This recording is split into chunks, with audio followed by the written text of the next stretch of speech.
পড়ছি ঠিক যেভাবে লিখেছেন। নমস্কার রাসেল ভাই, আমি সবসময় ভালোর দলে, তাই জানতে চাইলাম না আপনি কেমন আছেন। আমার নাম সৌরভ আচার্য। আমি ভারতের পশ্চিমবঙ্গের কলকাতায় থাকি, তাই যে ঘটনাটি আমার সাথে ঘটে গেছে সেটি গিয়ে শেয়ার করা কোনোভাবেই সম্ভব নয়। আমি একটা ব্যাংকে চাকরি করি এখন। প্রথমে বলে রাখি যে ঘটনাটা আমার সাথে ঘটেছে সেটা বিশ্বাস করাটা সম্পূর্ণ আপনাদের ওপর। এই ঘটনা অবাস্তব মনে হলেও আমার এবং আমার পরিবারের সাথে ঘটে যাওয়া একদম সত্যি ঘটনা। এই ঘটনাটা আমার চাকরি পাওয়ার আগে ঘটে যাওয়া। এই বিশ্বে কখন যে কার জন্য কি অপেক্ষা করছে তা কেউই জানে না। 2011 মার্চ মাসে একদিন আমি কলকাতায় বিখ্যাত এক কালী মন্দিরে মা কালীর কাছে পুজো দিতে যাই। কিন্তু পুজো দিতে গিয়ে যিনি পুরোহিত তিনি বললেন যে আপনার ডালাতে বেল পাতাটা ফুটো।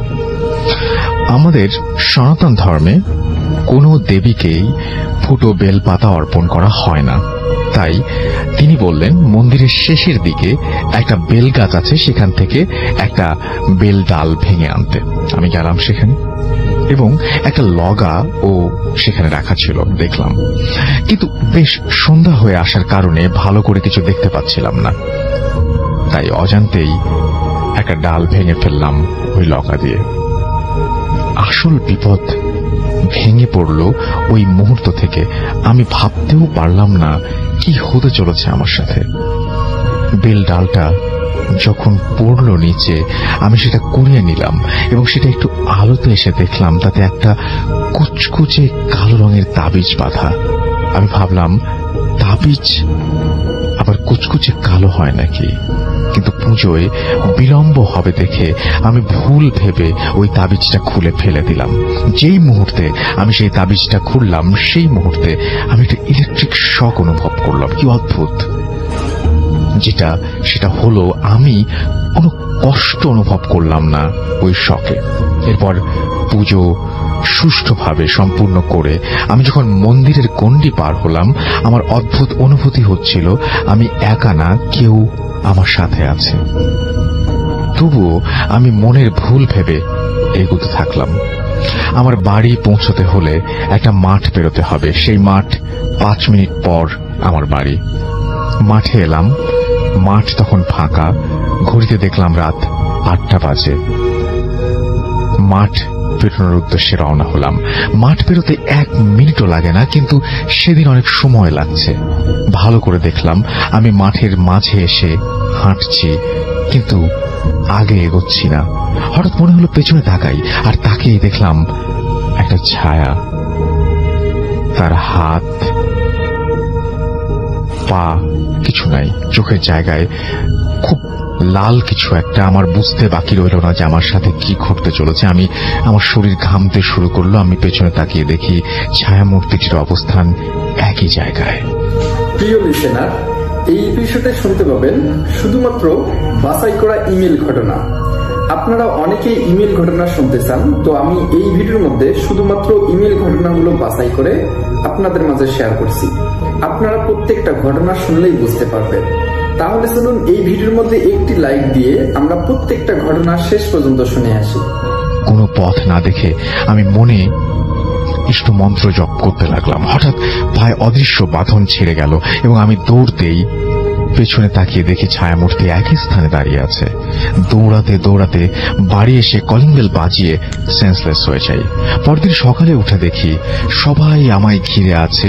কি হয়েছে জানতে চাওয়ার পর সব ঘটনা খুলে বলি, কিন্তু সেই তাবিজটার ব্যাপারটা সবার মনে খটকা বাঁধিয়ে দেয়। তখন আমাকে এক ফকির বাবার কাছে নিয়ে যাওয়া হয়।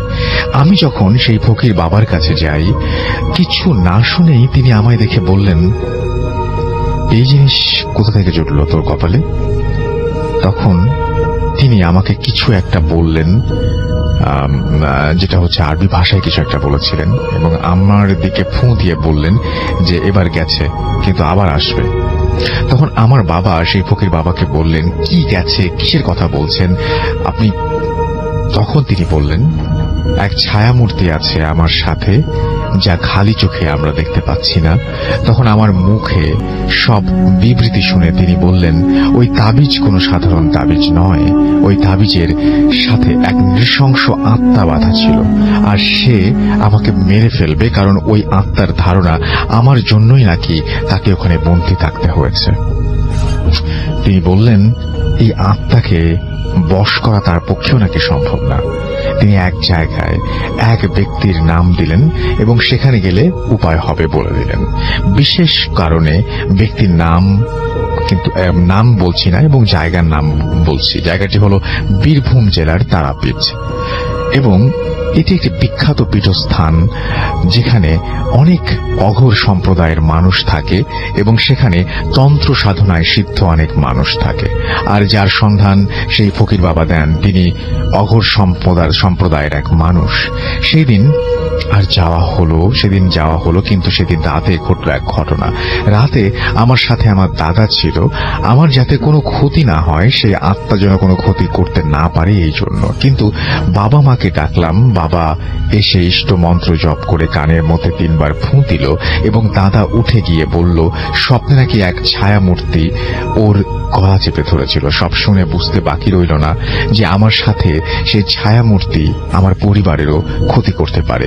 ভয় পেয়ে গিয়ে সবাই সেই রাত 3টা জেগেই কাটালাম। পরদিন ভোরবেলায় আবার বেরিয়ে পড়লাম সেই তারাপীঠের উদ্দেশ্যে। যখন পৌঁছালাম, সেই ব্যক্তিকে খুঁজে পেতে কোনো অসুবিধা হলো না। তাকে সব ঘটনা খুলে বললাম এবং সেই দিন রাতে আসতে বললেন তিনি। আমরা রাতে গেলাম সেখানে। তারপর তিনি আমায় এক লাল সিঁদুরে আঁকা গণ্ডিতে বসতে বললেন। দীর্ঘ 1 ঘন্টা কিছু কার্যকলাপ করার পর হঠাৎ বুঝলাম চারিদিকে একটা নিস্তব্ধতায় ছেয়ে গেছে এবং কিছুক্ষণ পর জোরে জোরে বাতাস বইতে শুরু করলো।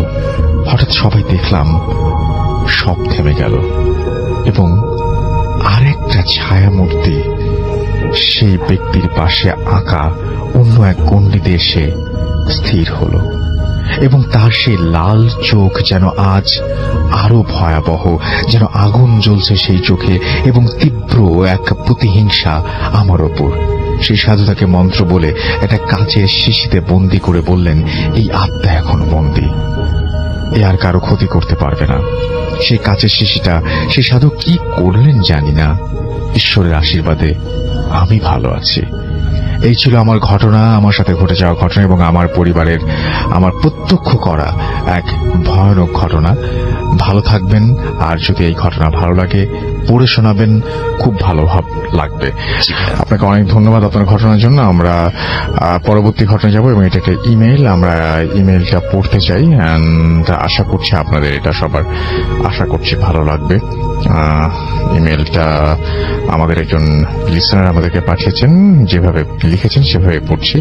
হ্যালো রাসেল ভাইয়া, আশা করি ভালো আছেন। আমার নাম সাজিদ হাসান শাফিন।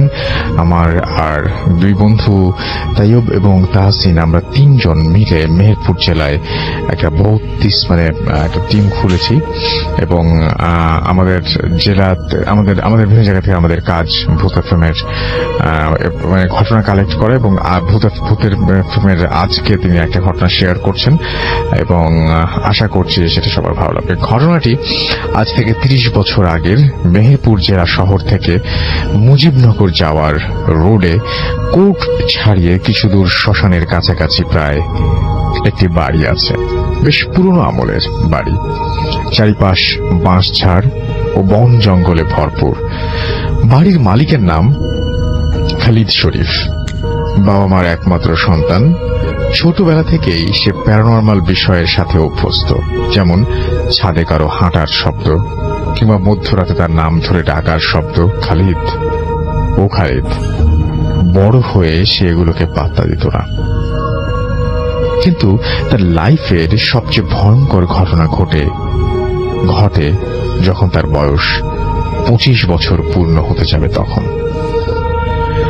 তো ওই সময়ে রোজার ঈদ বেশ হাসি খুশিতেই বাড়ি আসে, কারণ ঈদের পরের দিনই তার 25তম জন্মদিন ছিল। সে ভেবেছিল এটাতে একটু সেলিব্রেট করা যায় কিনা। কিন্তু ঘটনা ঘটতে থাকে ঈদের দিন রাত থেকেই। ঈদের দিন সারা বিকেল বন্ধুদের সাথে ঘোরাঘুরি করে সন্ধ্যার একটু পর বাড়ির পথে রওনা দিল। বাড়ি থেকে 50 মিটার দূরে শ্মশানের শেষ মাথায় আসতে এসে শুনতে পায় কি যেন তার নাম ধরে ডাকছে। সে পেছন ফিরে কাউকেই খুঁজে পায় না। বিষয়টা তার কাছে ভৌতিক মনে হওয়ায় সে দ্রুত বাড়ি ফিরতে থাকে। পথে তার আর কিছুই ঘটেনি, ফলে এই ব্যাপারে সবকিছু সে ভুলে যায়। রাতে ভাত খেয়ে খালিদ ঘুমোতে চলে যায় আর ভাবতে থাকে কাল বাদে পরশুদিন তো বার্থডে, কি করা যায়। এই ভাবতে ভাবতে সে 12টা নাগাদ ঘুমিয়ে পড়ে। রাত প্রায় 1:45 তার ঘুম ভাঙলে সে যেটা দেখে তা দেখার জন্য সে প্রস্তুত ছিল। আর দেখতে পায় খাট থেকে কমপক্ষে 2 ফুট উচ্চতায় ভাসছে সে নিজে, এবং ঘরের কোনায় একটা ব্ল্যাক শ্যাডো দাঁড়িয়ে আছে। এতে একটু একটু করে বেশ ভয় পেয়ে যায় সে দ্রুত দোয়া-দরুদ পড়তে থাকে। একটু পরে ব্ল্যাক শ্যাডোটা তার কাছে আসতে থাকে এবং খাটের একেবারে কোনায় এসে দাঁড়ায়। ব্ল্যাক শ্যাডোটার দিকে তাকিয়ে বিচ্ছিরি ভাবে হাসে এবং হঠাৎ করে সেটি হারিয়ে যায়। ব্ল্যাক শ্যাডোটা হারিয়ে যাওয়ার সাথে একদম প্রায় সাথে সাথেই সে খাটের উপরে ধাপাস করে পড়ে যায়। খাটের উপর থেকে পড়ে গিয়ে সে সেন্সলেস হয়ে যায়। ভোরে ফজরের আজানের সময় তার সেন্স আসে এবং সেন্স ফিরে সে নিজেকে শ্মশানে আবিষ্কার করে। সে নিজেকে কোনো মতে সামলে নিয়ে বাড়ি ফিরে ঘটনাটি সে কাউকে জানায়নি। সে একজন ভালো কবিরাজকে চিনত। কবিরাজের কাছে গেলেন। কবিরাজ তাকে একটা কাগজে কিছু লিখে দেয় এবং বলে রাত প্রায় 2:45টার সময় একটা গাড়ি আসবে যা কয়টি শেয়াল টেনে আনবে। তবে ভয় পাওয়ার কিছু নেই, এই চিঠিটি ওই গাড়ির ভেতরে ফেলে দিতে হবে, আর কোনো মতেই এই কাগজটা খুলে পড়া যাবে না। তারপর ভোরে একটা টিকটিকি তোমার দরজার সামনে পড়ে থাকবে। সেই টিকটিকিটিকে শ্মশানের একটা কোনায় মাটি চাপা দিয়ে আসতে হবে। খালিদ কবিরাজের কথা মতো রাত 2:45টার আগে তার আগে থেকে দাঁড়িয়ে অপেক্ষা করতে থাকে। একটু পরে সে দেখতে পায় 8টা হিংস্র শেয়াল একটি গাড়িকে টেনে আনছে এবং খালিদ ভয় না পেয়ে চিঠি ওই গাড়ির ভেতরে ছুঁড়ে মারে। পরে ভোরে মরা টিকটিকি শ্মশানের একটি কোনায় সে পুঁতে দিয়ে আসে।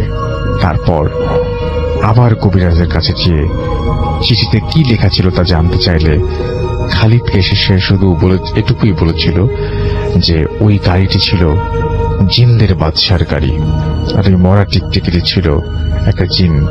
দেখো, তোমার জন্মের সাথে সাথেই তোমার উপর ব্ল্যাক ম্যাজিক করা হয়েছিল।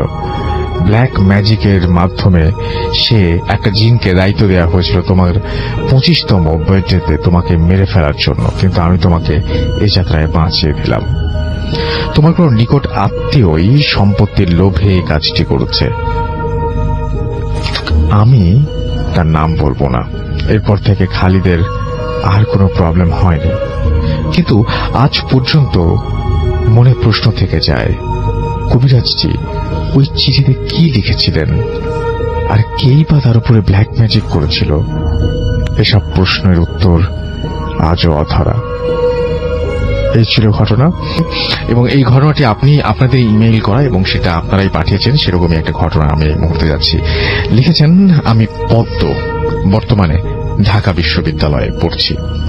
একটা সময় ভূত এফএম নিয়মিত শুনতাম। একটা ব্যক্তিগত কারণে এখন আর শোনা হয় না, তবে ভূত এফএম এর ফ্যান আছি এখনো। বেশ কয়েকটি ঘটনা শেয়ার করতে চাই। কিছু ঘটনা আমার সাথে ঘটেছে, কিছু ঘটেছে আমার খুব কাছের মানুষের সাথে। এর কোনো একটি ঘটনা ভালো লাগলে লিসনারদের সাথে শেয়ার করবেন। তার আগে বলে রাখি, আমি খুব একটা ধার্মিক না, অতি প্রাকৃত কোনো কিছুতে আমার অগাধ বিশ্বাসও নেই। আমি এসব ব্যাপার এড়িয়ে চলতেই স্বাচ্ছন্দ্য বোধ করি। যে ঘটনাগুলো আজকে শেয়ার করছি তা আমার জীবনে ঘটে যাওয়া বা কারো কাছ থেকে শোনা নিছক কিছু ঘটনা হিসেবেই বর্ণনা করছি। আমার কাছে এসব ঘটনার কোনো ব্যাখ্যা ছিল না বলে আমি এগুলোকে অতি প্রাকৃত হিসেবে ধরে নিচ্ছি। শ্রোতাদের কেউ যদি এগুলোর কোনো ব্যাখ্যা দাঁড় করাতে পারেন, আমি তাতে খুশি হব। সম্ভবত আমার জীবনে ঘটা সর্বপ্রথম অতি প্রাকৃত ঘটনা, যদিও বলছি আমার সাথে ঘটা, আসলে সেই ঘটনার কিছুই আমার মনে নেই, কারণ আমার বয়স তখন 2 কি 3 বছর হবে। তাই বলা যায় পুরো ঘটনার সাক্ষী আমার বাবা মাই। ঘটনাটি শুনেছি আমার এক আন্টির কাছ থেকে। আমার বাবা মা আমাকে কখনো এই ঘটনাটি জানাননি। এর পেছনে দুটো কারণ থাকতে পারে। তারা উভয়ই যথেষ্ট বাস্তববাদী ও বিজ্ঞান মনস্ক মানুষ, তাই তারা আজও বিশ্বাস করেন ঘটনাটি স্বাভাবিক কোনো ঘটনাই ছিল। হয়তো তারা এর ব্যাখ্যা জানতেন না। ঘটনাগুলো শুনলে আমার শিশু মনে নেতিবাচক প্রভাব পড়তে পারে। মূল ঘটনায় আসি। আমার বাবা সরকারি কর্মকর্তা হওয়ায় প্রায়ই আমার বাবা মাকে এক শহর ছেড়ে অন্য শহরে গিয়ে থাকতে হতো। ওই সময়টায় তারা ছিলেন ময়মনসিংহ শহরটা ছিল তাদের কাছে নতুন। এর আগে তারা কখনো সেখানে যাননি, কিংবা তাদের পূর্ব পরিচিত কেউ সেখানে থাকতেনও না। আমি শুনেছি ময়মনসিংহে সে সময় পাকা দালানের সংখ্যা যেমন কম ছিল, তেমনি ধান ক্ষেত আর গাছপালা ছিল প্রচুর। ময়মনসিংহে গিয়ে তারা প্রথমেই যে বাসাটি ভাড়া নিয়েছিলেন সেটি ছিল একটি 3 তলা বাড়ি। বাড়ির একেবারে সামনে দিয়ে চলে গেছে পাকা রাস্তা। বাড়িটির এক পাশে একটা বিশাল ধান ক্ষেত, আর পেছনের দিকে বড় বড় গাছ আর ঝোপঝাড়, এর মাঝে ছোটখাটো জঙ্গল। উল্লেখ করি যে ডক্টরস কোয়ার্টারে থাকতে চাইলে কিছু অফিসিয়াল প্রসেসের মধ্য দিয়ে যেতে হয়, যা তখন সম্পন্ন হয়। তাই বাধ্য হয়ে আমাদের ভাড়া বাসাতেই শিফট করতে হয়। বাবা মা আর আমি সেই ফ্ল্যাটেই থাকতে লাগলাম। বড় বাসা, ভাড়াও বেশ কম। সবকিছু মিলিয়ে, তবে সবকিছু ধুলোয় ঢাকা, দেয়ালে মাকড়সা, যেন অনেক কাল বন্ধ পড়েছিল ফ্ল্যাটটা। প্রথম কয়েকদিন কাটে ভীষণ ব্যস্ততায়। দ্বিতীয় দিন বাবা ডিউটিতে চলে যান। মা একটা ঝাঁটা বা বারুন বা ব্রুম যেটাই বলেন না কেন সেটা নিয়ে মাকড়সের জালগুলো দেয়াল থেকে ঝেড়ে ফেলতে শুরু করেন। হঠাৎ লক্ষ্য করলেন ঘরটির একটি কোণায় সিলিং এর কাছাকাছি স্থানে দেয়ালের ওপর ছোট একটা জিনিস সাঁটানো। মা ঘষে ওটাকে তুলে ফেললেন। দেখলেন ওটি আসলে দুটো স্কচ টেপের টুকরো দুটো ক্রস করে দেয়ালে লাগানো ছিল। কালো স্কচ টেপ, ময়লা জমে রংটাও প্রথমে মা ঠিক মতো বুঝতে পারেননি। ক্রসটার ভেতর থেকে বের হয়ে এলো একটা তাবিজ। মা ব্যাপারটি আমলে নিলেন না। তারপর একে একে মা এরকম কালো স্কচ টেপ সাঁটা আরো 3টি তাবিজ খুঁজে পেলেন। বসার ঘর, অন্য আরেকটি শোবার ঘর এবং একটা ওয়াশরুমের কোণায়। মা লক্ষ্য করলেন ওই 4টি তাবিজ পুরো ফ্ল্যাটের 4টা কোণায় লাগানো। সবগুলো দেয়ালে সাঁটানো ছিল একইভাবে। তিনি ব্যাপারটা খুব একটা গুরুত্ব দিলেন না এবং তাবিজগুলো তিনি ময়লার ঝুড়িতে ফেলে দিলেন। এসবে আমার বাবা মার কোনো বিশ্বাস ছিল না। এ ঘটনার অনেক কাল পরে মা বুঝতে পেরেছিলেন ঘটনার শুরু মূলত সেদিন থেকেই। নতুন বাসায় মা আমাকে নিয়ে এক ঘরে ঘুমাতেন, আর বাবা রিডিং রুমের এই ঘুমানোর ব্যবস্থা করে নিয়েছিলেন। সেদিন মাঝরাতে বাবা তার রিডিং রুম থেকে হঠাৎ ওয়াশরুমে ঝপ করে অনেকখানি পানি ফেলার শব্দ পেলেন। মা তখন শোবার ঘরে আমাকে নিয়ে ঘুমোচ্ছেন। প্রথমত বাবা ভাবলেন মাই বোধহয় ঘুম ভেঙে উঠেছেন। পরক্ষণেই বাবার মনে পড়ল মায়ের ঘুম খুব গাঢ়। একবার ঘুমালে তিনি সকাল হওয়ার আগে ঘুম থেকে ওঠেন না। চোট্টর নাকি, এই ভেবে তিনি দ্রুত ছুটে যান ওয়াশরুমের দিকে। আর তখনই দুম দাম শব্দ, যেন খুব বড় আর অত্যধিক ওজনের কেউ একজন দৌড়ে চলে গেল। শব্দটা বারান্দা পর্যন্ত গিয়ে থেমে যায়। আমার বাবা খুব সাহসী মানুষ, তাই মাকে তিনি ব্যাপারটা না জানিয়ে নিজেই এর ব্যাখ্যা বের করার চেষ্টা করতে লাগলেন। এরপর প্রতি রাতেই এরকম দৌড়ানোর শব্দ, টয়লেটে পানি ঢালা, রান্নাঘরে ঝনঝন শব্দ ক্রমাগত চলতে লাগলো। কিন্তু বাবা খুবই আশ্চর্য হলেন যখন লক্ষ্য করলেন মাঝরাতে তার ফ্ল্যাটে এত শব্দ হওয়ার পরও নিচের ফ্ল্যাটগুলো থেকে কমপ্লেইন আসতো না। এদিকে হঠাৎ একদিন সকালে বাবা চা যখন খাচ্ছিলেন, মা খুব বিরক্ত হয়ে বলে ওঠেন, উফ, আর পারি না তোমাকে নিয়ে, কতবার বলেছি রাতে বিস্কিট খেলে কৌটার ঢাকনাটা ভালোভাবে চাপ দিয়ে আটকাবে, প্রায়ই দেখি কৌটার ঢাকনা ঠিক মতো লাগানো নেই। ইস, এক টিন বিস্কিট, বাতাস ঢুকে সব শেষ। বাবা চা রেখে কিছুক্ষণ মায়ের দিকে তাকিয়ে বললেন, সব গুছাও, বাসা চেঞ্জ করব। মা তো অবাক, সে কি অ্যাডভান্স না দেয়া আছে, আর এখন মাসের মাঝখানে বাসা পাবো কোথায়? বাবা বললেন, খুঁজে দেখছি। এটা নিয়ে বাবা মায়ের মধ্যে এর বেশি আর আলোচনা হয়নি। বাবা হন্যে হয়ে বাসা খুঁজতে লাগলেন। এদিকে একদিন রাতে আমি আর মা মশারি টাঙিয়ে যখন ঘুমাচ্ছিলাম, হঠাৎ আমার বাবার ঘুম ভেঙে যায়। আমি দেখতে পাই বাবা আমাদের খাটের পাশে দাঁড়িয়ে আছেন, গায়ে জামা নেই, লুঙ্গি পরা, এক হাতে আমার স্কুল ব্যাগ, যেটি আমি ঢাকায় থাকাকালীন সময়ে আমার নার্সারি স্কুলে নিয়ে যেতাম। এই নার্সারি স্কুলে নিয়ে যেতাম, আর অন্য হাতে আমার পানির পথ। বাবা হাত পা চারিদিকে মেলে দাঁড়িয়ে আছেন, সিলিং এর দিকে মুখ করে। আবছা আলোয় তাই দেখছিলাম আমি, এবং প্রচন্ড ভয় করতে লাগলো। মাকে ডাকবো না, খাট থেকে নেমে গিয়ে বাবার কাছে গিয়ে জিজ্ঞেস করব বাবা কি চায়, বুঝতে পারছি না। আমি মশারিটা তুলতেই হঠাৎ মা আমার হাত চেপে ধরে আমাকে দেয়ালের সাইডে নিয়ে নিজে আমার পাশটাতে দেয়ালের দিকে মুখ করে শুয়ে আমাকে কোলের মধ্যে চেপে ধরে রাখেন এবং বিড়বিড় করে কি যেন বলতে লাগেন। আমার প্রশ্ন হলো, তাহলে মাও কি দেখেছেন জিনিসটা? আমি এক সময় ঘুমিয়ে পড়ি। পরদিন সকালে মা বাবাকে জিজ্ঞেস করেন, শরীর তো খারাপ মনে হচ্ছে, সারা রাত ঘুমাওনি? মা কিছু বললেন না, কিন্তু আমি বলে দিলাম। বয়সের তুলনায় দ্রুতই কথা বলতে শিখেছিলাম, তাই সব কথা গুছিয়ে বললাম। মা আমাকে থামাতে চেষ্টা করলেন, কিন্তু বাবা পাত্তা না দিয়ে পুরো কথাটা মনোযোগ দিয়ে শুনলেন। একদিন বাবা ফজরের আজানের আগে আগে বারান্দায় দাঁড়িয়েছিলেন। হঠাৎ বারান্দার কাছেই বাগানের বড় একটা গাছ, সেই গাছের মগডালে কি গাছ আমার মনে নেই, ধপ করে আগুন জ্বলে উঠল। বাবা তো শকড, কারণ কোনো কারণ ছাড়াই আগুন। তিনি থ হয়ে সেখানেই দাঁড়িয়ে রয়েছেন। এদিকে আগুন দ্রুত ছড়িয়ে যাচ্ছে এবং আশেপাশের কয়েকটা বড় গাছেও সেটা ছড়িয়ে গেল। নিচে একতলা টিনের বাড়িতে থাকতেন কেয়ারটেকার।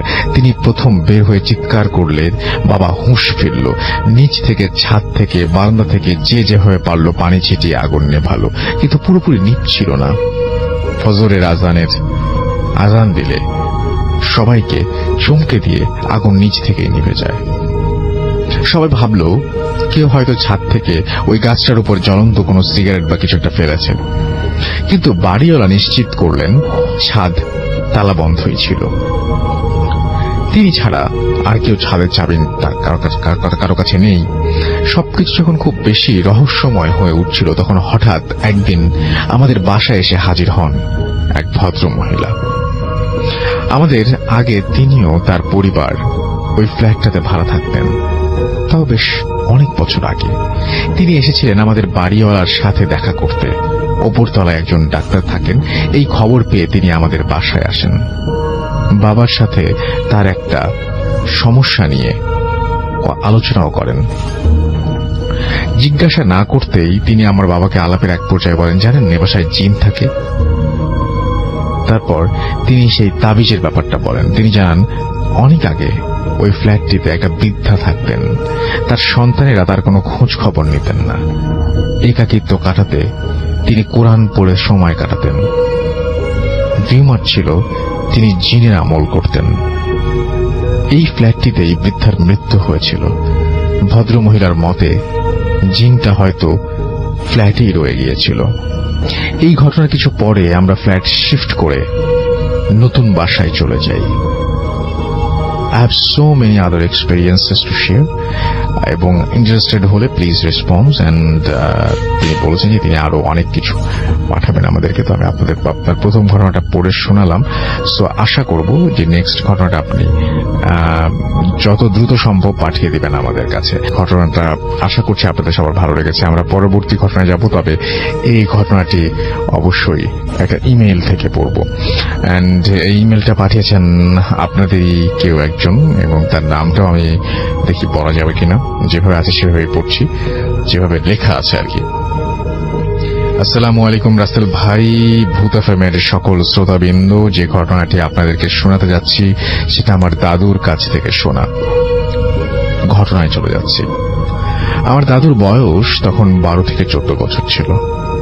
তখনকার সময় খুব কম মানুষই পড়াশোনা করত। আমার দাদু তেমন পড়াশোনা করেন নাই। আমার দাদুর বাবা কাজ করতেন।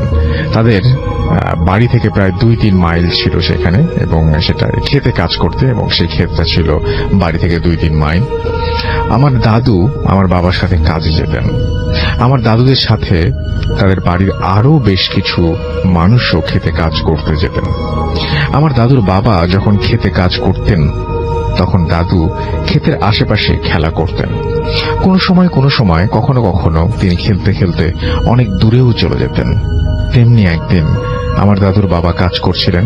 কাজ করতে করতে কখন যে সন্ধ্যা হয়ে গেল তিনি টেরও পেলেন না। এক পর্যায়ে তিনি খেয়াল করলেন যে তার সাথে কাজ করতে আসা আশেপাশের লোকজনগুলো চলে গিয়েছে। তিনিও আস্তে আস্তে কাজ গুছাতে শুরু করলেন।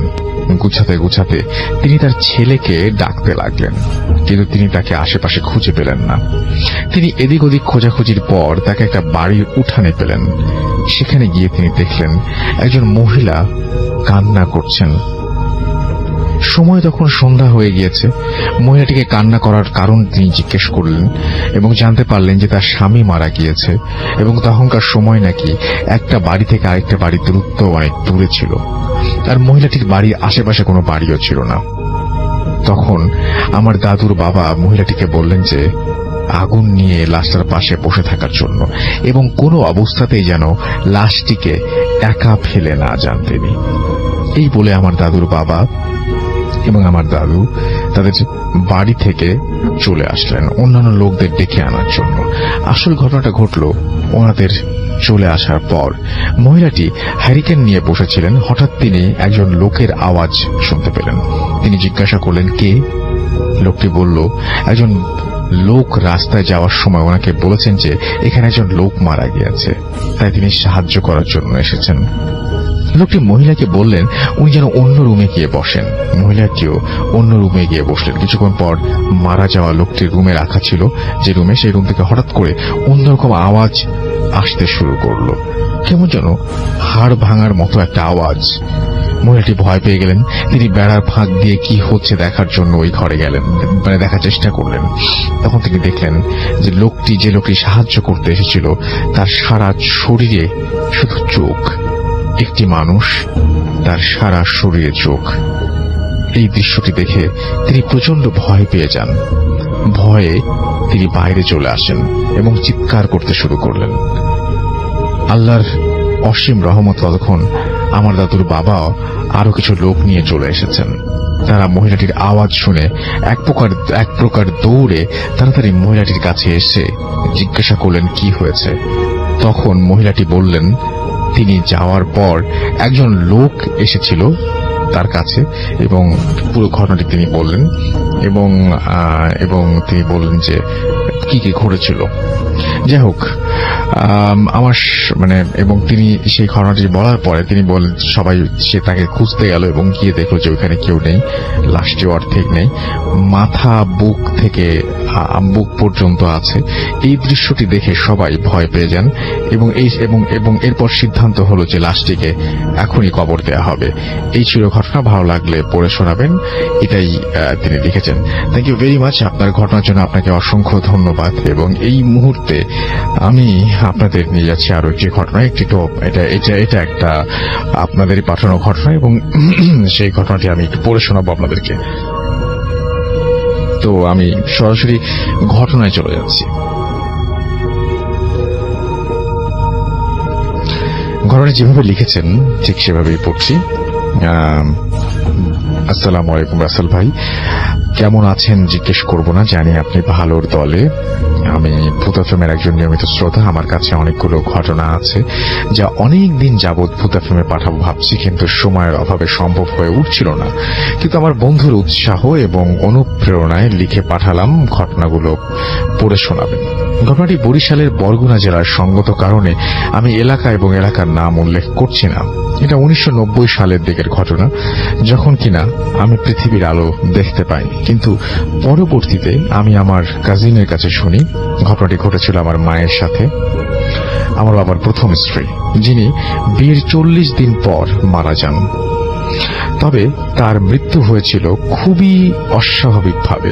বলে রাখা ভালো রাসেল ভাই, তার উপর জিনের আসর ছিল। বিয়ের আগের দিন তিনি 10টা মেয়ের মতো স্বাভাবিক ছিলেন, কিন্তু বিয়ের পর থেকেই তিনি অদ্ভুত আচরণ শুরু করেন।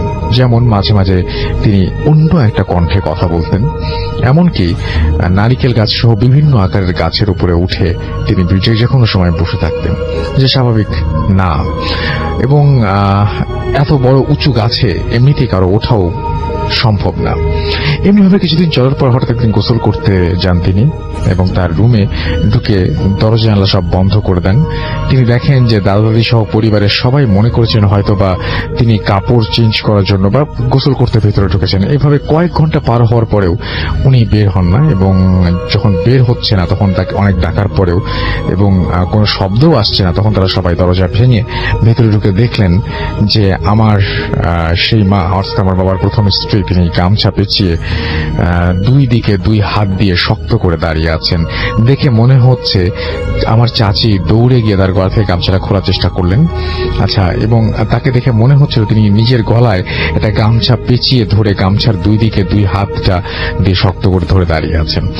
এবং আমার চাচি সেটা খুলে ফেলেন, এবং খুলে ফেলার পর তার হাত সাথে মাটিতে পড়ে গেল, এবং সাথে সাথে ডাক্তার ডাকা হলো। যেহেতু শ্বাস প্রশ্বাস বন্ধ ছিল, তাই ডাক্তার বললেন যে উনি মারা গেছেন। তাই যথারীতি ওনার দাফন কাফনের ব্যবস্থা করা হলো, এবং ওনার বাড়ির পাশের এক পুকুর পাড়ে ওনাকে কবর দেয়া হলো। উনি মারা যাবার 3 দিন পরে ওনার ভাই, অর্থাৎ আমার মামা, আমার দাদাকে এসে বলছেন যে আমার বোন মারা যায় নাই, ও প্রতিদিন আমার সাথে আমাদের বাড়ির তাল গাছ তলায় দেখা করে, আর আমাকে বিভিন্ন রকমের ফ্রুটস খেতে দেয়। এই কথা শুনে আমার দাদা ওই এলাকার একজন কবিরাজের সাথে পুরো ঘটনাটা খুলে বলেন, এবং ওই কবিরাজ জিন বশ করতে পারতেন, এবং তিনি জিন দ্বারা ঘটিত সমস্যার সমাধানও করতে পারতেন। সবকিছু শোনার পরে ওই কবিরাজ হুজুর আমার দাদুকে বলেন যে ওনার কবরটা খুঁড়তে এবং লাশ আছে কিনা দেখার জন্য, এবং তার কথা মতো কবর খোঁড়া হলো। কিন্তু এই আশ্চর্যের বিষয়, কবরের ভেতরে বাঁশ চাটাই এক কথায় সবই ছিল, শুধু সেই লাশটি নেই, অর্থাৎ আমার মায়ের মরদেহটি নেই। এটা দেখার পর ওই কবিরাজ দাদাকে বললেন যে উনি মারা যায়, আচ্ছা উনি ঠিক মানে ওনাকে জিনরা উঠিয়ে নিয়ে গেছে, এবং যদি কিনা ওনার মানে এবং ওনাকে কিছু প্রসেস বললেন, এবং সেই প্রসেসে বললেন যে যদি মানে কেউ একজন মানে ওনার জানাজার নামাজ যদি ঠিক মতন হতো, বা জানাজার নামাজ যদি ওনার বাবা উপস্থিত থাকতেন, তাহলে হয়তো জিনরা এটা করতে পারতেন না, এরকম একটা ব্যাপার বলেন। এবং আশ্চর্যের বিষয় হচ্ছে যে আমার মা এখন তার পরিবারের সবার সাথে, বিশেষ করে তার ভাইয়ের সাথে প্রায় বিভিন্ন সময় দেখা করতে আসেন, এবং এভাবে দেখা দিয়ে যান, এবং সবাই তারা মনে করেন যে তিনি হয়তো মারা যান নাই। এরকম একটা ব্যাপার, খুবই অদ্ভুত একটা ঘটনা। এবং আমি চেয়েছিলাম, শিহাব লিখেছেন এই ঘটনাটি, শিহাব যদি সম্ভব হয় আমি কোনো একটা দিন শিহাব আপনাকে নেক্সট উইকে হতে পারে হয়তো ফোন দিব, এবং ফোনে আপনি ব্যাপারটা আরো মানে বিস্তারিত হয়ে বুঝিয়ে বলতে পারবেন। আমার কাছে মনে হয়েছে ঘটনাটি খুবই অন্যরকম, যে একজন মানুষ মারা যাবার পরেও তিনি বিভিন্ন জনের সাথে দেখা দিয়ে যান এবং সবাই মনে করেন যে তিনি মনে হয় বেঁচেই আছেন। এটা খুবই অদ্ভুত একটা ব্যাপার। তো যাই হোক, আশা করছি এই ঘটনাটি আপনাদের ভালো লেগেছে। আমি চলে যাবো একটা ইমেইলে, এবং ইমেইলের পরে আবার আপনাদের কাছে ফিরে আসবো। চলে যাচ্ছি আমাদের কাছে পাঠাটা ইমেইলে, এবং আমি এই ইমেইলটা পড়ার পরে একটা ইমেইল করেছিলাম, মানে একটা রিপ্লাই লিখেছিলাম। সেখানে জানতে চেয়েছিলাম যে ঘটনাটা আরো একবার মেক শিওর করতে, যেটা সত্যি। আমার কাছে মানে কিছু জিনিস আছে বিশ্বাস করতে খুব কষ্ট হয়। সো আমি পড়ছি যেভাবে তিনি লিখেছেন সেভাবেই। আসসালামু আলাইকুম রাসেল ভাইয়া, আমি জানি আপনি ভালো আছেন এবং সব সময় ভালোর দলে, তাই আর জিজ্ঞেস করলাম না কেমন আছেন। আমার নাম কুমু। আমি এর আগেও আপনাদের সাথে একটি ঘটনা শেয়ার করেছি, সেটি ছিল আমার নিজের সঙ্গে ঘটে যাওয়া। তবে আজ যে ঘটনাটা শেয়ার করতে যাচ্ছি সেটা আমার এক ফ্রেন্ডের মামার সাথে ঘটে যাওয়া ঘটনা। ভালো লাগলে পড়ে শোনাবেন। 8 জানুয়ারি 2004। আমার ফ্রেন্ড তখন অনেক ছোট। দিনটা ছিল আমার ফ্রেন্ড শুক্তারার জন্মদিন। সেদিন ওদের বাড়িতে অনেক আত্মীয় স্বজন এসেছিল। শুক্তারার মামাও সেদিন এসেছিলেন। মামা তখন অনার্স 3rd ইয়ারের ছাত্র। সন্ধ্যা থেকে ওরা অনেক মজা করে, কিন্তু বাড়ি ফেরার সময় অনেক রাত হয়ে যায়। তাছাড়া তখন প্রচন্ড শীত, কাজেই শুক্তারা আম্মু তার মামাকে সেই রাতটা তাদের বাড়িতেই থেকে যেতে বলেন। মামা রাজি হয়ে যান। তাকে থাকার জন্য একটা তালাবদ্ধ রুম দেয়া হয়। রাতে খাওয়া দাওয়া শেষ করে মামা লাইট অফ করে ঘুমানোর চেষ্টা করেন, কিন্তু নতুন জায়গা বিধায় স্বাভাবিকভাবে তার ঘুম আসছিল না। সবাই তখন ঘুমিয়ে পড়েছে। চারিদিকে নিস্তব্ধতা। এর মাঝে হঠাৎ করে একটা হাসির শব্দ। তিনি প্রথমে ভেবেছিলেন তার মনের ভুল, কিন্তু একটু পরে আবার সেই হাসির শব্দ, একটা মেয়ে কণ্ঠের হাসি। মনে হলো শব্দটা আসছে পাশের ড্রয়িং রুম থেকে। এবার মামা একটু ভয় পেয়ে যান। তিনি ঠিক করেন লাইট অন করে ঘুমাবেন। কাজেই তিনি বিছানা ছেড়ে উঠে লাইট অন করে দেন। লাইট অন করে তিনি যা দেখেন তা সত্যি অবিশ্বাস্য। তিনি দেখলেন সুইচ বোর্ডের পাশে একটা অল্প বয়সী মেয়ের ছবি টাঙানো, অথচ তিনি লাইট অফ করার সময়ও ছবিটা সেখানে ছিল না। অবাক করা বিষয়, ঘরের আরো কিছু বৈশিষ্ট্য বদলে গেছে। পড়ার টেবিলে রাখা বইগুলো এলোমেলো হয়ে আছে, খাতাটা খোলা, এবং তার উপর একটা কলম, যেন এক্ষুনি পড়তে পড়তে কেউ উঠে গেছে। ঘরের আলনাতে রাখা মেয়েদের কাপড় যা একটু আগে পর্যন্ত ছিল না। এরপর তিনি ঘরের দরজার দিকে তাকিয়ে দেখতে পান ড্রয়িং রুমে আলো জ্বলছে। একটু স্বস্তি পান এই ভেবে যে বাড়ির কেউ ঘুম থেকে উঠে পড়ছে। এক প্রকার দৌড়ে তিনি ড্রয়িং রুমের দিকে এগিয়ে যান, কিন্তু এবার তিনি যা দেখলেন তা অবিশ্বাস্য। তিনি দেখলেন ড্রয়িং রুমটা অন্যরকম দেখাচ্ছে। সেখানে সোফায় বসে আছেন বেশ কয়েকজন, তার মধ্যে শুক্তারার বাবাও ছিলেন। তবে তাকে দেখতে বেশ অন্যরকম লাগছিল। সেখানে শুক্তারা আর ওর মা ছাড়া ওদের পরিবারের প্রত্যেকে ছিল, আর ছিল অচেনা একটি মেয়ে যার ছবি সে একটু আগে দেখে এসেছে। সবাই নিজেদের মধ্যে কথা বলছে, হাসাহাসি করছে। তারা কেউ যেন ওনাকে দেখতেই পাচ্ছে না। মামা স্তব্ধ হয়ে দাঁড়িয়ে রইলেন। তার সামনে এতগুলো পরিচিত মানুষ, অথচ তিনি কাউকে ডাকতে পারছেন না। হঠাৎ করে অচেনা মেয়েটি উঠে পড়ল এবং তার পাশ দিয়ে ঘরে ঢুকে পড়ার টেবিলের সামনে গিয়ে দাঁড়ালো। তাকে দেখতেও পেল না। কিন্তু এবার যখন মেয়েটি পেছনে ফিরল, মামার মনে হয়েছিল মেয়েটি তাকে দেখতে পেয়েছে। তারপরই মেয়েটি দৌড় দিয়ে ঘর থেকে বের হয়ে গেল। মামা আর নিতে পারলেন না। তার মনে হলো তার মাথাটা ঘুরছে। এরপর আর কিছু মনে নেই। সকালবেলা মামা স্বাভাবিকভাবে ঘুম থেকে উঠলেন। তিনি ভেবেছিলেন হয়তো সবটা স্বপ্ন, কিন্তু শুক্তারার বাবা মা এসে বললেন ভোরবেলা তারা তাকে দরজার কাছ থেকে মেঝেতে পড়ে থাকতে দেখেন। তখন তিনি সব ঘটনা খুলে বলেন। শুক্তারার মা প্রথমে কিছু বুঝতে না পারলেও শুক্তারার বাবা কি ভেবে উঠে পড়েন এবং একটু পর একটা ছবি নিয়ে হাজির হন। মামা ছবিটি চিনতে পারেন।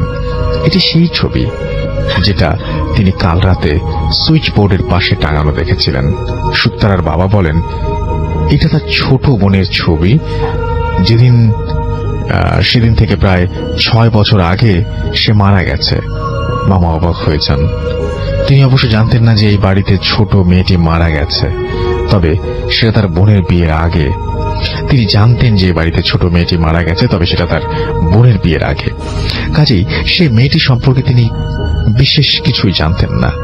শুক্তারার বাবা আরো বলেন তার ছোট বোন অন্য সাধারণ মেয়েদের থেকে আলাদা ছিল। সে অতীতের বিভিন্ন ঘটনা বলে দিতে পারত এবং যেটা সে কখনোই জানত না। আবার সে ভবিষ্যতে নানা ঘটনাও বলে দিত, যা পরবর্তীতে সত্যি হয়ে যেত। এরকমই একদিন সে বলেছিল তার ঘরের দরজা থেকে একটা নীল রঙের টি শার্ট পরা মানুষ দাঁড়িয়ে আছে। সে দৌড়ে সেখান থেকে বের হয়ে আসে। উল্লেখ্য, মামা সেদিন নীল রঙের একটা টি শার্ট পরেছিল। শুক্তারার বাবা বিষয়টি ভুলেই গিয়েছিলেন। আজ মামার কথা শুনে তার সব মনে পড়ে যায়। তার ছোট বোন কিভাবে মারা গিয়েছিল তা তারা আজও জানে না। তারা পুলিশকে জানিয়ে পোস্টমর্টম করতে চেয়েছিল, কিন্তু তাদের মা এতে কোনোভাবে রাজি হননি। তারপর তার মা এই ঘর থেকে মেয়েটির সব জিনিসপত্র সরিয়ে ফেলেন এবং ঘরটি বন্ধ করে দেন। মামার থাকার জন্যই প্রথম ঘরটা খোলা হয়, তবে তাদের সাথে কোনো অস্বাভাবিক কিছুই ঘটেনি। তাহলে আজ কেন মামার সাথে এই ঘটনাটি ঘটল? আর এত বছর আগের একটি ঘটনার সাথে যে সম্পর্ক কি? আর সেই মেয়েটি কে এসেছিল, কে ছিল? সে কিভাবে সবকিছু দেখতে পেত? তবে কি মামার সাথে তার দেখা হয়েছিল অন্য কোনো পৃথিবীতে? কিছু প্রশ্ন থেকেই যায়। কিসমত আরা কুমু লিখেছেন রাজশাহী থেকে। আমরা পড়ে শোনালাম আপনার ঘটনাটা। Thank you very much. তো আমি সেরকমই একটি ঘটনা পড়ে শোনাচ্ছি আপনাদেরকে। আশা করছি আপনাদের ভালো লাগবে। যেভাবে লেখা আছে সেভাবেই পড়ছি। প্রিয় রাসেল ভাই, আমার সালাম নিবেন। আমি নিয়মিত ভূত এফএম শুনে থাকি। যেহেতু স্টুডিওতে এসে শেয়ার করা সম্ভব না, তাই আমার ব্যক্তিগত জীবনে ঘটে যাওয়া একটি ঘটনা আপনার মাধ্যমে ভূত এফএম এর শ্রোতাদেরকে জানাতে চাই। আমি ঘটনাটা শুরু করছি। ঘটনাটি ঘটে 2002 সালের দিকে। তখন আমি ইসলামী বিশ্ববিদ্যালয়ে কুষ্টিয়ার ছাত্র। আমাদের ডিপার্টমেন্ট থেকে কুমিল্লায় শিক্ষা সফরে যাওয়ার সিদ্ধান্ত হয়। তখন ছিল ডিসেম্বর মাস, কনকনে শীত পড়েছিল। যেহেতু কুষ্টিয়া থেকে গাড়ি রাতে ছেড়ে মাগুরার ওপর দিয়ে ঢাকায় যাবে, তাই আমার গ্রামের বাড়ি মাগুরাতে চলে আসি। বন্ধুদের সাথে সেইভাবেই কথা হয় যে রাত আনুমানিক 10টা নাগাদ মাগুরার ঢাকা স্ট্যান্ডের কোন একটি হোটেলে গাড়ি দাঁড়াবে। আমি ওখান থেকেই ওদের সাথে গাড়িতে উঠব। ওরাও রাতের খাবার দাবার ওই হোটেলে সেরে নেবে। আমাদের গ্রামের বাড়ি মাগুরা জেলার শ্রীপুর থানার টুপিপাড়া নামক একটি গ্রামে, যা শহর থেকে 12 কিলোমিটার দূরে। যাতায়াত ব্যবস্থা ভালো। পাকা রাস্তায় নিয়মিত টেম্পু ও বাস চলাচল করে। রাত 10টা থেকে 11টা পর্যন্ত শ্রীপুর থেকে মাগুরা যাওয়া তেমন কোনো বিষয়ই নয়। সর্বোচ্চ 1 ঘন্টা লাগে। তাই আমি বাড়ি থেকে রাতের খাওয়া দাওয়া সেরে বাবা মায়ের কাছ থেকে বিদায় নিয়ে রাত 8টা নাগাদ বাড়ি থেকে বের হই। আমাদের বাড়ি থেকে শ্রীপুর বাজার 1 কিলোমিটার। ওই পর্যন্ত ভ্যান বা হেঁটে যেতে হয়। তারপর শ্রীপুর থেকে টেম্পুতে মাগুরা।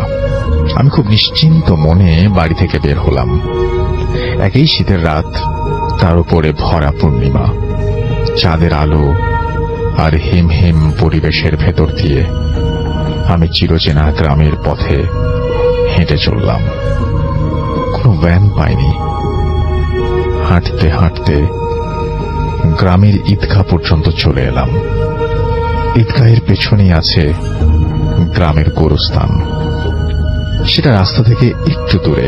ওসব নিয়ে আমার কোনো ভাবনা চিন্তা করার কারণে ছিল না। আমি শিওর রাস্তায় আমি ছাড়া আর কেউ নেই। থাকলে অবশ্যই আমি দূর থেকে দেখতে পেতাম। যখন হাঁটতে হাঁটতে আমি ঈদগাহ ও গোরস্থান পার করছি, হঠাৎ দেখি 2-3 হাত ধরে রাস্তার উপরে ঘোড়ার পা। তবে তা ধোয়ার কুণ্ডলি পাকানো। আগরবাতি জ্বালালে যেমন ধোয়া খেলে, বিভিন্ন আকৃতির সৃষ্টি হয়, ঠিক তেমনি ঘোড়ার পায়ের আকৃতি আমার নজরে এলো। ওই পা লক্ষ্য করে আমি যখন ওপরের দিকে তাকালাম, দেখি বিশাল একটি ঘোড়া আমার সামনে দাঁড়ানো। তবে সেটা ধোঁয়ার মতো। ওটা দেখেই আমার সারা গায়ের লোম দাঁড়িয়ে গেল। ভয়ে আমার মাথার চুল সব যেন খাড়া হয়ে গেছে। সেই সাথে প্রচন্ড রাগও হচ্ছে। রাগে ভয়ে দিশেহারা হয়ে আমি তাৎক্ষণিকভাবে আল্লাহু আকবার বলে 2 থেকে 3 বার চিৎকার করে উঠলাম এবং মনে মনে ধরে নিলাম ওর থেকে মুক্তি পেতে গেলে এটাই আমার একমাত্র অস্ত্র। আমি বারবার চিৎকার করে আল্লাহু আকবার বলছি। ঠিক তখনই দেখি আমার সামনে ফাঁকা রাস্তা, কোথাও কেউ নেই। তবে 2 বাচ্চা ছেলে মেয়ে হেঁটে যাচ্ছে আর আমার চিৎকারে অবাক হয়ে আমার দিকে তাকিয়ে আছে। আমি নিজেও তখন একটু লজ্জা পেয়ে যাই। চুপ করে আবার হাঁটতে থাকলাম। ভাব দেখালাম যেন কিছুই হয়নি। পরে শিক্ষা সফর থেকে ফিরে বাবা মাকে আমি ঘটনাটা বলেছিলাম। বাবা মা বলেছিলেন ওই জায়গাটা নাকি আসলেই ওইরকম ভৌতিক। প্রায় কেউ না কেউ ওখানে ভয় পায়, কিছু না কিছু দেখে। এটাই ছিল আমার ঘটনা। ভালো লাগলে পড়ে শোনাবেন। তো এই যে রাস্তার যে ধোয়ার কুণ্ডলি পাকানো ঘোড়া, এটা আমি জানি না আপনারা আর কেউ দেখেছেন কিনা। এই ধোয়ার কুণ্ডলি পাকানো ঘোড়া রাস্তা থেকে উঠে আমাদের ড্রয়িং রুমেও আসতে পারে, আমাদের বেডরুমেও আসতে পারে। এটা নিছক আমাদের মাথার ভেতরে তৈরি একটা ইমেজ হতে পারে। আবার এটা একদম সজ্ঞানে আপনি উপলব্ধিও করতে পারেন। ব্যাপারটা হচ্ছে যে আমরা যখন কোনো কিছু নিয়ে ভাবি, যখন কোনো কিছু নিয়ে খুব বেশি কানেক্টেড হয়ে যায় সেটার সাথে, তখন আমার মনে হয় যে আমরা একটা ইউনিভার্সে আছি। আর একটা ইউনিভার্সে আমরা কিভাবে যাব বা সেই ইউনিভার্সে যাওয়ার রাস্তাটা কি, এইটা কি সবসময় আমরা জানি? মানে আমরা কি একটা জায়গা থেকে, একটা পৃথিবী থেকে আরেকটা পৃথিবীতে যেতে পারি না? যেতে পারি হয়তো। যেমন আমরা জেগে যখন থাকি তখন এই যে আমরা অনেক কিছু দেখি, এই জিনিসগুলো কি আসলে আমরা আমাদের জগতের মধ্যে থেকেই দেখি নাকি অন্য কোনো জগতে গিয়ে দেখি? এই বিষয়ে আমার যথেষ্ট সন্দেহ আছে। আমার মাঝে মাঝে চিন্তা হয় যে আমি কি ওই জগতে পৌঁছে গেছি নাকি ওই জগৎ থেকে কেউ এই জগতে ঢুকে পড়েছে। এই ব্যাপারটা খুবই রহস্যময় এবং এই প্রশ্নের উত্তর খুবই আমার মনে হয় যে খুঁজে পাওয়া খুবই দুষ্কর। তো যাই হোক, এই ছিল ঘটনা এবং আশা করছি যে ঘটনাটা আপনাদের ভালোই লেগেছে। আমরা পরবর্তী ঘটনায় যাব এবং আমাদের এখানে এই ঘটনাটা একটা ইমেইল আছে, সেই ইমেইলটা আমরা একটু পড়তে চাই। আমাদের এই ইমেইলটি যেভাবে লিখেছেন সেভাবে আমি পড়ে শোনাচ্ছি। আচ্ছা, লিখছেন যে হ্যালো রাসেল ভাই, আমি সম্রাট চক্রবর্তী ফ্রম কলকাতা, ইন্ডিয়া। আমি বিজনেসম্যান। আমার রেস্টুরেন্টের ব্যবসা কলকাতায় and I am a part time paranormal researcher. এসব ভালো লাগে, ভূত এফএম শুনি প্রায়, খুব ভালো লাগে। আজ আমি একটা স্টুডেন্ট লাইফের ঘটনা শেয়ার করছি, ভালো লাগলে পড়ে শোনাবেন। তখন রক্ত গরম, ভূত বা প্যারানর্মাল জিনিস খোঁজা বা তাদেরকে দেখবার ইচ্ছা ছিল প্রবল। ঘটনাটি 2016 সালের শেষের দিকে, নভেম্বর ডিসেম্বরের কোন একটি সময়। তখন শীত পড়েছিল প্রচুর কলকাতায়। কোন একদিন সন্ধ্যের দিকে আমি আর আমার বন্ধু শায়ন, পেশায় ফটোগ্রাফার, আর সৌরভ, সে স্টুডেন্ট, ঠিক করলাম যে অন্য কোনো দিনের মতো আজও যাব আর একটা সার্ভে করতে। মানে অন্য কোনো জগতের বাসিন্দাদের খোঁজার চেষ্টা করতে। তো তাদের কমিউনিকেট করার জন্য আমাদের প্রবল ইচ্ছা। তখন আমাদের বাড়ি থেকে 10 মিটার হাঁটা পথ এবং বাগমারি মুসলিম কবরস্থান। আমি সেখানে আগে 2-1 বার গেলেও ভেতরে যাইনি বেশি। যাই হোক, প্ল্যান মাফিক কাজ কবরস্থান এবং তার গেটের সামনে আমরা তখন বিকেল 5:30। তিনজনই প্রবেশ করলাম। গেটের গার্ড আঙ্কেল আমাকে চিনতেন ভালোভাবেই। তাকে হাসি মুখে ইশারায় সালাম জানাতেই সেও তাই করল। আমরা ভেতরের দিকে যাচ্ছি দেখে বাধা দিয়ে বলল, এখন তো সন্ধ্যা হতে চললো, ভেতরে যাস না? উত্তরে আমি বললাম, আমার কাজ তো সন্ধ্যার পরে। একগাল হাসি দিয়ে সেটা বললাম এবং আঙ্কেল কিছু একটা বিড়বিড় করে বলল। বুঝলাম তিনি কিছু, আপনার খুশি হলাম যে উনি আমার শুভাকাঙ্ক্ষী, মানে দোয়া করলেন এরকম কিছু একটা আর কি। তো আমরা ক্রমশ ভেতরের দিকে যেতে থাকি। প্রায় মাঝামাঝি সময় সৌরভ বলল, ভাই আমি আর যাব না এখান থেকে। আমি আর সায়ন অবাক হই, প্রায় একসাথে বলি, কেন? আমি মজা করে বললাম, ভয় পাচ্ছিস? সৌরভ কিছু বলল না, বলল চলো না। এবং সায়ন ভুরু কুচকে যা বলল যে একা যেতে পারলে যা। সৌরভ কিছু না বলে চলে গেল। আমরা ধীরে ধীরে গাছের আড়ালে মিলিয়ে গেল। আমি অবাক হলাম, আসার ইচ্ছে ছিল ওর সবচেয়ে বেশি। আমি 5-7 না ভেবে আর এগোতে গেলাম। তখন একবার ভেবেছিলাম যে ফিরে যাব, বাট তখনও আমাদের কাজ কিছুই উপলব্ধি করা হয়নি। তখন অন্ধকার, সন্ধ্যা 6টা। সবে প্রবেশ করেছি ব্লক 33-এ। ব্লকগুলি বেশি বড় নয়। শেষ প্রান্তে চোখ যেতেই দেখলাম গার্ড আঙ্কেল দাঁড়িয়ে আছেন।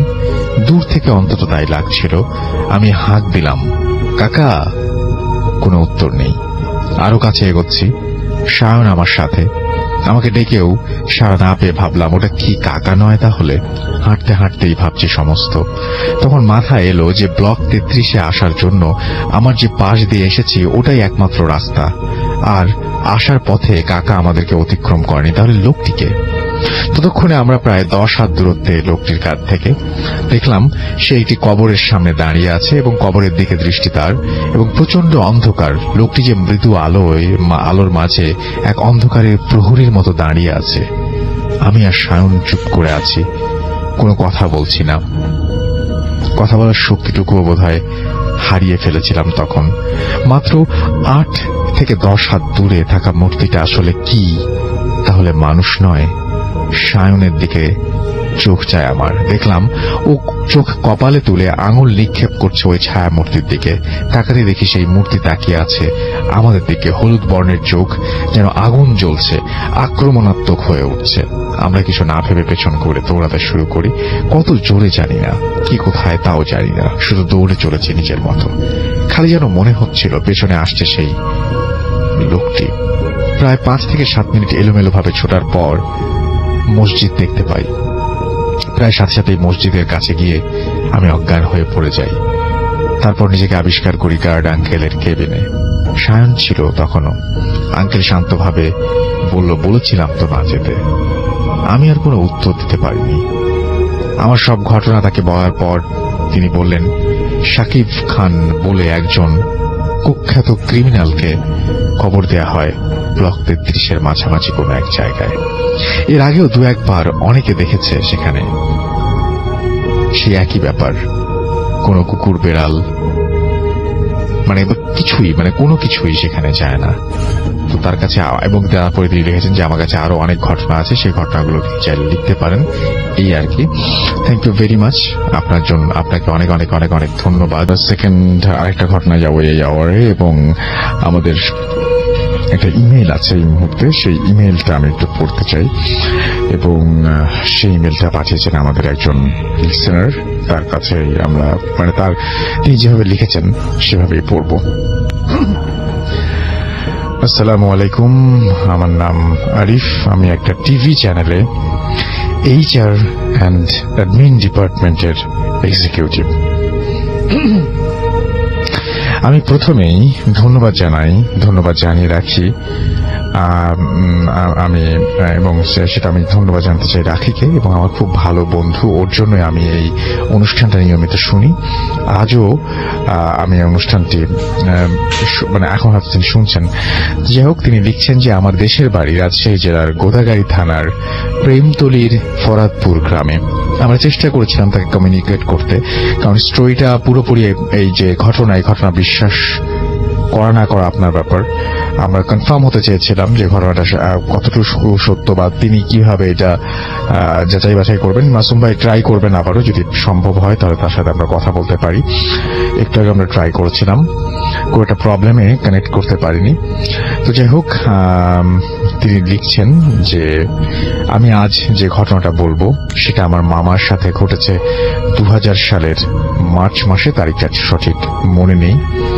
আমাদের বাড়ি থেকে নানার বাড়ি প্রায় 12 কিলোমিটার দূরে, নাম ঈশ্বরীপুর।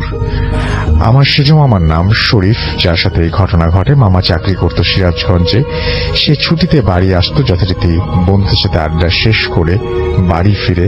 আগেই গ্রামের সম্পর্কিত বলে নিলে ভালো হয়। গ্রামের বাড়ির আশেপাশে বাঁশ বাগান আর জঙ্গলে ভরা, আর কিছু কিছু গাছ আছে বহু বছরের পুরনো দিনের, এবং দিনের বেলায় একা হাঁটলেও গা শিউরে ওঠে। অবশ্য ওখানকার লোকদের এসব মনে হয় না, কারণ তারা অভ্যস্ত। গ্রামের বাইরে জমি আর জমি ধানের চাষ করা হয়। পুরো গ্রামটাই ভৌতিক ভৌতিক একটা ভাব আছে। যাই হোক, মূল ঘটনায় আসি। সেদিন রাতে খাওয়া দাওয়া করে সবাই যে যার মতো ঘুমিয়ে পড়ে।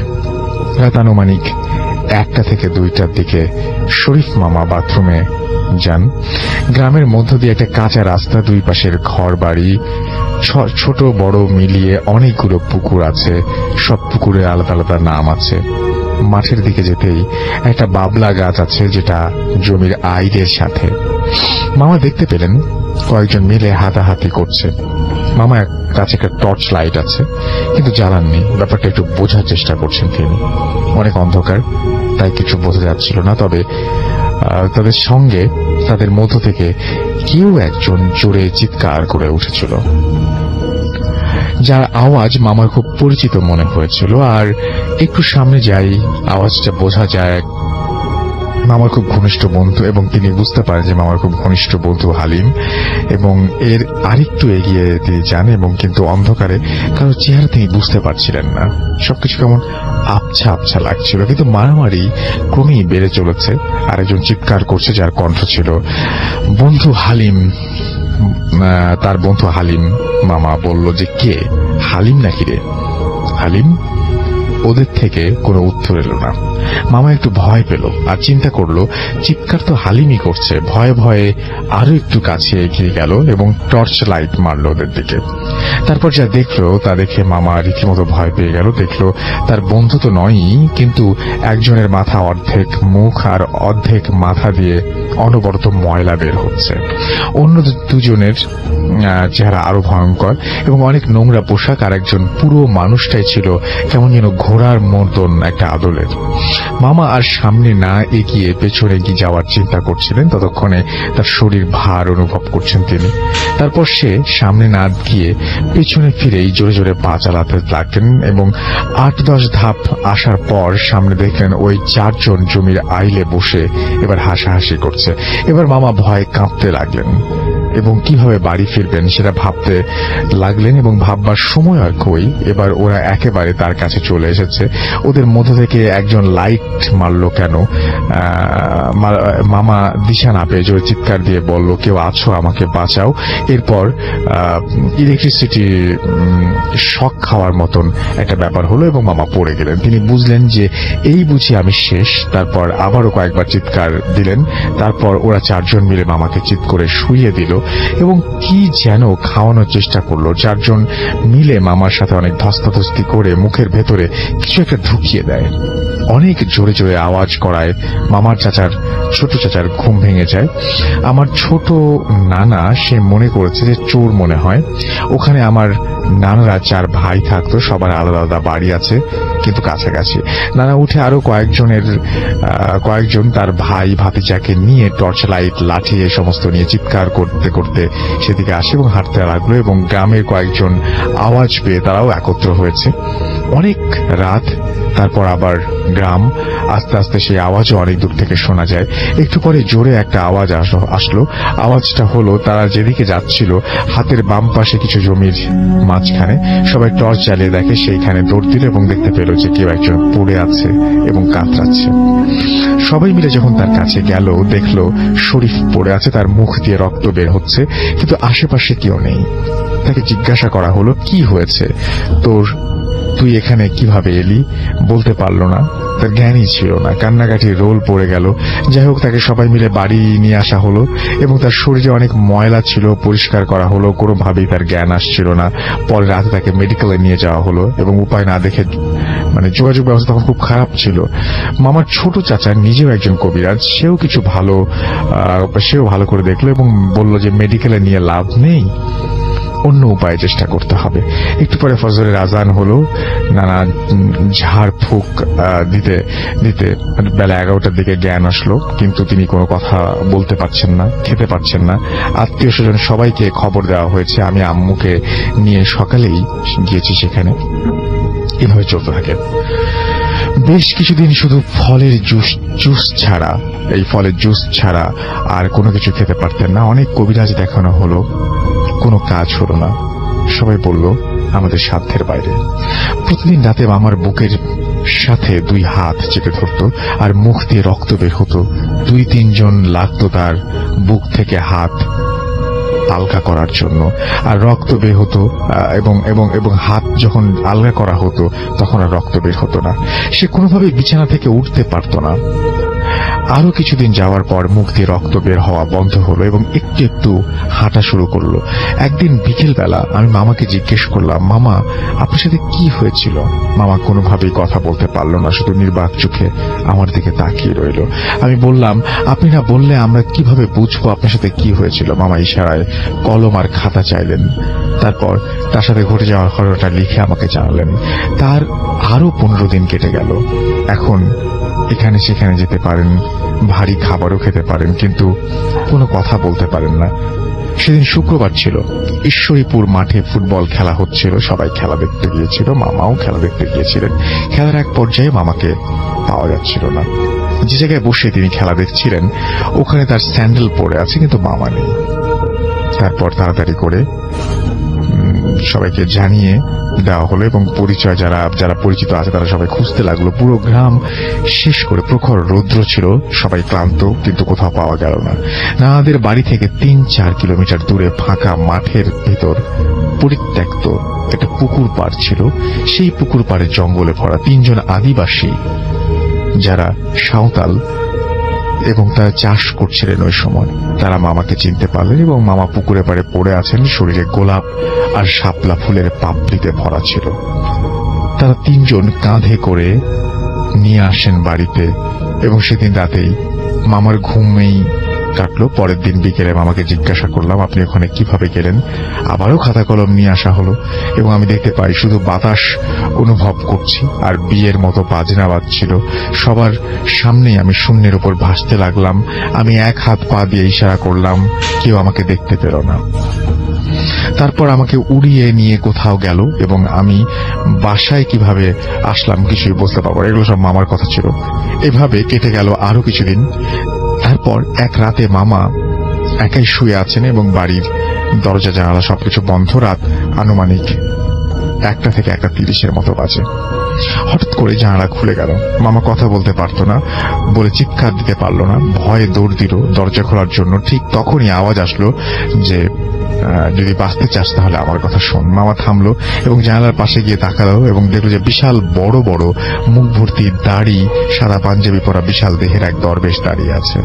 মামা ভয় থরথর করে কাঁপতে লাগলো। সে বলল, আমাকে ভয় পাস না, আমি তোকে বাঁচাতে এসেছি। মামা কোনোভাবেই নিজেকে আরো স্বাভাবিক করতে পারছিল না।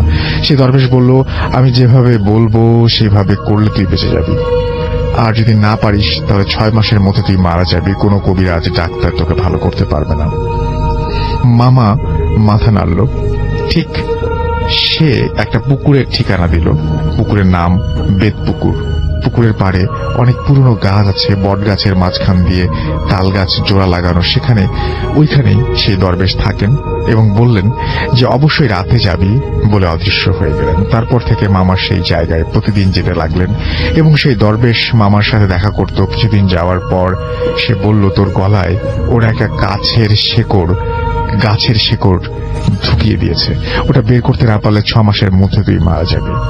তবে শেকড়টা বের করার একটা উপায় আছে। উপায়টা হলো কোন একজন মেয়েকে দরকার হবে এবং আমি কিছু জিনিস দেব, যেভাবে বলবো সেভাবে করতে পারলে এই মুসিবত থেকে তুই রেহাই পাবি। তারপর আমরা কোন একজন মেয়েকে যে কিনা অবিবাহিত তাকে খুঁজতে শুরু করলাম এবং অবশেষে মামার অফিসের একটি মেয়ে, কেউ তো রাজি হতে চাচ্ছিল না, মামার অফিসের একটা মেয়ে রাজি হলেন এবং কোনো স্বার্থ ছাড়াই তাকে সিরাজগঞ্জ থেকে আনা হলো এবং দরবেশকে জানানো হলো। 2 দিন সময় নিল। 3য় দিন রাতে কিছু শেকড় ও চুল দিয়ে বালা তৈরি করে দিল। তারপর এই বালাটা সেই মামার বাম পায়ে বেঁধে রাখতে বলল 41 দিন। প্রতিদিন রাতে একটা করে তাকে বলল যে সে একটা তাকে সে যে ঘরে থাকবে সেই ঘরের বাইরে তাকে পাহারা দিতে হবে এবং এভাবে 41 দিন পাহারা দিতে হবে। যে 4 জন গলায় শিকড় ঢুকে আছে তিনি বলেছেন যে ঘরের ভিতরে শুয়ে থাকবি আর মেয়েটা পায়ের কাছে পাহারা দেবে। যে 4 জন গলায় শিকড় ঢুকে দিয়েছিল ওরা বিভিন্ন রূপ ধারণ করে এসে ভয় দেখাবে, কিন্তু তোদের কিছু করতে পারবে না বলে, আর যদি বালাটা খুলে ফেলে তাহলে দুজনেই মারা যাবি। তারপর মেয়েটির সবকিছু ভালো করে বুঝিয়ে দেওয়া হলো মেয়েটিকে এবং শুরু হলো 41 দিনের সাধনা। একটা ঘরের মধ্যে তাদেরকে রেখে অপেক্ষা করতে লাগলো তারা এবং একটা সময় কেউ মাঝে মাঝে ঘুমিয়েও গেল। দরবেশের নিয়ম ছিল মেয়েটি 2 বার বের হতে পারবে, এর বেশি নয়। হঠাৎ 2টার দিকে মেয়েটি চিৎকার করে বাইরে বেরিয়ে এলো এবং ওখানে নানি মামিরা ছিল। তারা জিজ্ঞেস করলো কি হয়েছে। সে বলল ভয়ঙ্কর কেউ একজন আসলো এবং পায়ের বালাটা খুলতে বলল। চেহারাটা অনেক বিশ্রী ছিল এবং তার শরীর অনেক ময়লা, কথাগুলো বলছিল আর কাঁপছিল। আমরা তাকে বুঝালাম, তোকে যে যতই ভয় দেখাক না কেন ওরা কিছু করতে পারবে না, আমরা সবাই দরজার পাশে আছি, কেউ ঘুমাচ্ছি না, আমরা তোর সাথে আছি। এভাবেই চলতে থাকলো এই সাধনা এবং প্রতি রাতেই অনেক ভয় পেত ওরা দুজন এবং সবাই ভয় পেত এবং শেষ রাত্রে অনেক ভয়, শেষ রাতে কখনো সাপ, কুকুর, বাঘ এই সমস্ত দেখতো, গলাকাটা মানুষ, আরো অনেক ভয়ঙ্কর কিছু তারা দেখতো। 41 দিন সফলভাবে পার করার পর মামা সেই দরবেশের কাছে গেল। এবার সে একটা তীর ধনুক দিল, পায়ের বালা দিয়ে তীরটা পেঁচিয়ে দিল আর একটা পুকুরের ঠিকানা দিল। পুকুরের পাড়ে শনিবার রাত 12টার পর যাবি এবং কিছুক্ষণ পর দেখবি যে 4 জন ভয়ঙ্কর রূপ নিয়ে তোর দিকে আসছে, উনি বলছেন আর কি। এবং তারপরে তাদেরকে লক্ষ্য করে সেই তীরটা ছুটতে হবে এবং তীরটা অবশ্যই গায়ে লাগতে হবে, কোনোভাবে মিস করা যাবে না। এবং শনিবার রাতে দরবেশের কথা মতো সেই পুকুর পাড়ে মামা গেলেন এবং নির্দিষ্ট সীমানা থেকে গেলেন এবং মামা একাই গিয়েছিলেন। প্রায় 1.5 ঘন্টা পরে যখন দেখলেন যে পুকুরে আগুনের গোলার মতো আকাশের দিকে 4-5টা সেকেন্ড পরে সে আগুনের গোলা মিলিয়ে গেল। এবার জোরে আল্লাহু আকবার বলে চিৎকার শুনতে পেলেন তিনি এবং শুনতে পেলাম আমরা, যারা দূরে ছিলেন তারা সবাই শুনতে পেলেন এবং আল্লাহু আকবার বলে খালি একটা শব্দ শোনা গেল এবং পুকুরে পাড়ে সবাই দৌড়ে গেল এবং গিয়ে দেখলো যে মামা পড়ে আছে, তার মুখ দিয়ে অল্প কিছু রক্তের ছোপ বের হচ্ছে এবং শিকড়টা গলায় যেটা ঢুকিয়েছিল সেটা বের হয়ে আছে। মামাকে ডাক দিতে মামা পানি চাইলো। খাওয়ার পর সবাই মিলে ধরাধরি করে আমরা বাসায় নিয়ে গেলাম এবং তখন আস্তে আস্তে কথা বলতে পারছিলেন মামা। পরের দিন দুপুরের পর থেকে তিনি ভালো করেই কথা বলতে শুরু করলেন। তারপর কয়েকদিন যাওয়ার পর মেয়েটি বাবা মাকে জিজ্ঞাসা করা হলো যে এই কাজের বিনিময়ে আপনারা কি চান এবং তারপর তারা কিছু চাননি। তারা বললেন যেহেতু আমার মেয়ে এখনো অবিবাহিত, তারা বিয়ের প্রস্তাব দিলেন এবং তাদের এবং মামা মামির দুজনের সম্মতিক্রমেই তাদের বিয়ে হয় এবং বর্তমানে তারা 1 ছেলে 2 মেয়েকে নিয়ে সুখী আছেন। শেষ করার আগে আপনাদের সবারকে জানিয়ে রাখি যে আপনাদের সবাইকে আরো একবার ধন্যবাদ এবং আশা করছি যে এই ঘটনাটি সবার ভালো লাগবে। এই ছিল ঘটনা। প্রিয় লিসেনার, আশা করি প্রত্যেকটা ঘটনা আপনাদের মাঝে ভালো লেগেছে, কেননা প্রত্যেকটা ঘটনায় কিন্তু ইমেল ঘটনা ছিল এবং বাছাই করা ঘটনা ছিল। আপনারা অনেকেই শুধু ইমেল ঘটনা শুনতে চান, এই কারণেই আমি এই বিষয়টার মধ্যে শুধুমাত্র ইমেল ঘটনাগুলো শেয়ার করছি। আপনারা যারা প্রতিনিয়ত এই ধরনের বাছাই করা ভয়ানক ঘটনা শুনতে চান তারা অবশ্যই এই চ্যানেলটি সাবস্ক্রাইব করে নেবেন, কেননা এই চ্যানেলের মধ্যে প্রতিনিয়ত রাত 10টা বাজে সব থেকে বাছাই করা ভয়ানক ঘটনাগুলো পাবলিশ করা হয়। আপনারা যাতে খুব সহজে এই ধরনের ঘটনাগুলো শুনতে পারেন, এই কারণেই বিভিন্ন জায়গা থেকে এই ঘটনাগুলো খুঁজে বের করে আপনাদের জন্য রাত 10টা বাজে পাবলিশ করা হয়। আপনারা অবশ্যই কমেন্ট বক্সে জানিয়ে দেবেন আপনারা কি ধরনের ঘটনা শুনতে চান। তো আজকের জন্য এখানেই বিদায় নেব। সকলে ভালো থাকবেন। আল্লাহ হাফেজ।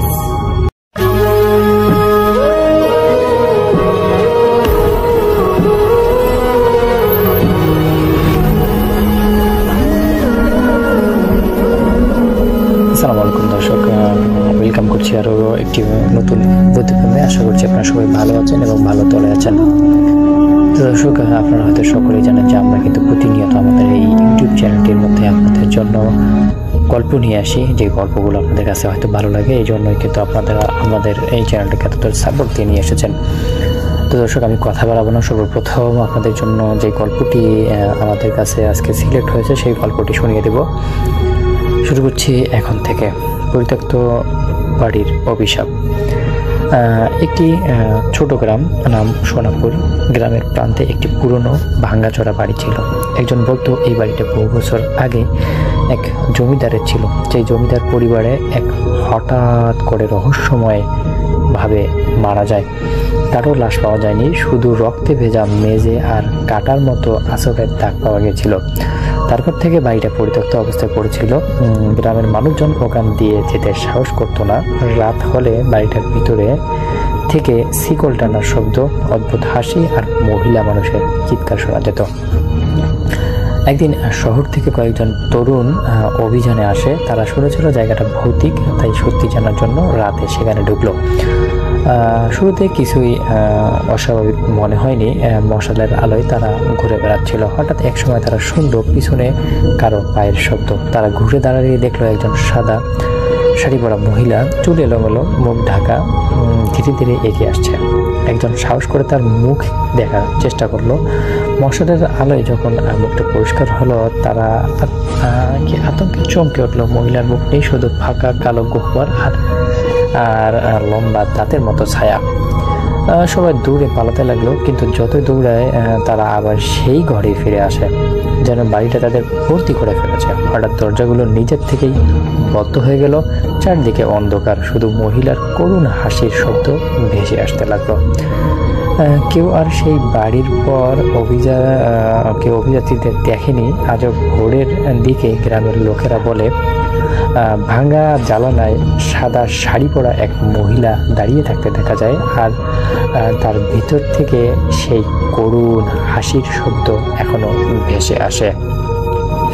তো দর্শক, এটা ছিল আমাদের প্রথম গল্প। আমরা এখন চলে যাচ্ছি আমাদের দ্বিতীয় গল্পে।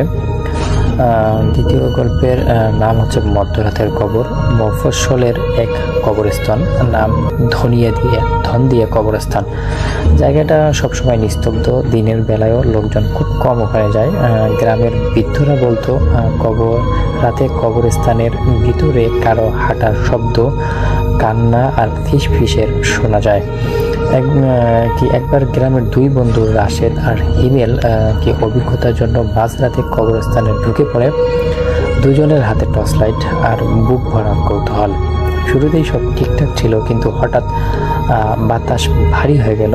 টর্চ লাইট দুটো বারবার নিভে যেতে লাগলো।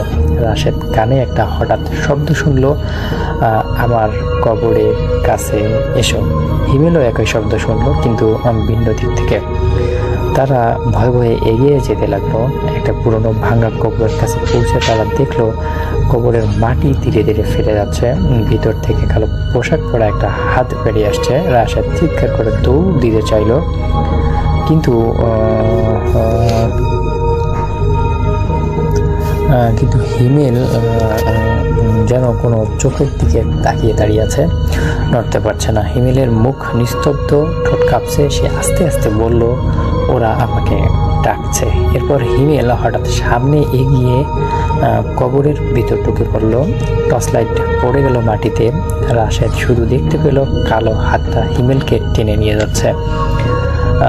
এমন একটা অবস্থায় আসলে রাশেদ নিজেকে কন্ট্রোল করতে পারছে না এবং সে আসলে দৌড়ে গিয়ে হিমেলের হাত টেনে ধরে এবং তারপর তাদের মধ্যে একটা অনেক ধস্তাধস্তি অবস্থা শুরু হয় এবং এমন একটা সময় আসলে মসজিদ থেকে আজানের শব্দ আসে এবং সব কিছুই আগের মতো হয়ে যায়। তো এইরকম একটা পরিস্থিতি থেকে হিমেল এবং রাশেদ দুজনেই আসলে বেশ আতঙ্কে ওঠে এবং পরবর্তী সময় তারা সেই মসজিদের মুয়াজ্জিনকে ধন্যবাদ জানায় এবং এলাকার যারা মানে ভালো কবিরাজ আছে তাদেরকে ডেকে এনে আসলে এখানে কি হয়েছিল বা এর কাহিনী কি সেটা জানার চেষ্টা করেন। তারপর আসলে শোনা যায় যে এই জায়গায় একটি লোক রাতের বেলা প্রতি রাতের বেলা এই দিক দিয়ে যাইতো। তো একদিন আসলে তার এমন হয় যে সে মানে বাড়ি ফিরতে পারে না, কারণ তার মানে যে ব্যবসা ছিল সেই ব্যবসা শেষ করে আসতে আসতে তার অনেক বেশি লেট হয়ে যায়। তো এমন একটা পরিস্থিতি থেকে আসলে সে বেশ ঘাবড়ে গিয়ে যায়। তারপর সেখানে হঠাৎ করে গাছ থেকে একটা মানে গাছের ডাল পড়ে গিয়ে তার ওখানে মৃত্যু হয়। তো এমন একটা অবস্থার পর তার যে আত্মাটা ছিল সেই আত্মাটা ওখানেই আটকে যায় এবং পরবর্তী সময় সেই আত্মাটাই মানুষকে বিভিন্ন রকমের ভয় দেখায়। তো রাশেদ এবং হিমেল যখন এই ঘটনা জানতে পারলো তখন আসলে তারা দুজনেই মানে সেই গ্রাম থেকে চলে গেল, আর কখনোই তারা সেই গ্রামে ফিরে আসেনি। কিন্তু আসলে এখনো সেই জায়গাটার মানে কথা মানুষ বলে এবং আজও ধন্দনিয়া কবরস্থানের ওই ভাঙা কবরের পাশে গেলে রাতের বেলা শোনা যায় একটা তীক্ষ্ণ কণ্ঠের ডাক, কে কবর বলছে আমার কবরের কাছে এসো। তো দর্শক, আসলে আমাদের আজকের গল্পটি ছিল এতটুকুই। গল্পটি আপনাদের কাছে কেমন লাগলো অবশ্যই কিন্তু আপনারা জানাবেন। আপনাদের মন্তব্যগুলো কিন্তু আমাদের নতুন নতুন গল্পের এক্সপিরিয়েন্স নিয়ে আসে। আর দর্শক, যারা যারা আমাদের কাছে গল্প পাঠাতে চান তারা কিন্তু অবশ্যই চাইলেই আমাদের দেওয়া ফেসবুক অ্যাকাউন্টে অথবা জিমেলে আপনাদের গল্পগুলো পাঠিয়ে দিতে পারেন। তো দর্শক, ভিডিওটি ছিল এতটুকুই। আবারও দেখা হবে নতুন এপিসোডে, নতুন গল্পতে, নতুন কিছু ভয়ঙ্কর গল্প নিয়ে। ততক্ষণ পর্যন্ত সবাই ভালো থাকবেন, সুস্থ থাকবেন। আপনাদের সবার সুস্বাস্থ্য ও মঙ্গল কামনা করে শেষ করছি আজকের বুতেপেম। আল্লাহ হাফেজ।